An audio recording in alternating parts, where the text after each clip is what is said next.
Alhamdulillah sangat kita rasa kita dah jumpa penawar lah.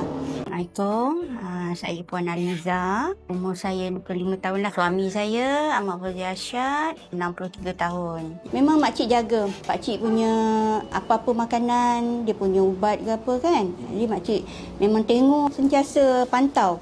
Apa yang dia makan macam sacak inci ni kita tak tukar dah. Ni dengan ubat hospital lah.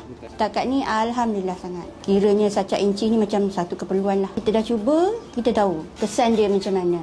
Kan? Tak kisahlah dia apa sakit dia sekalipun mesti cuba. Tapi jangan campur dengan suplemen lain dulu untuk dapatkan kesan nak tahu kan. Jadi kita yang dah setahun lebih buat hospital dengan sacak inci. Yang lain kita tak. Sebelum-sebelum tu kita dah cuba kan. Jadi bila kita dah cuba, alhamdulillah, insya-Allah untuk penyakit lain tu kita tak tahulah. Jadi kita dah amalkan tu, kita puas hatilah.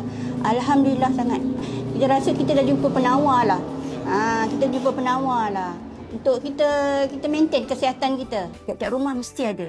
Insya-Allah memang kita dah nampak. Kita bukan kata kita baru cuba sehari dua kan. Kita memang dah nampak kesan dia. Memang makcik cuba setiap, boleh kata selang seminggu tu berapa kali. Bagi makan udang, kerang. Sebab nak tengok, betul ke sacak inci ni? Alhamdulillah, memang tak ada.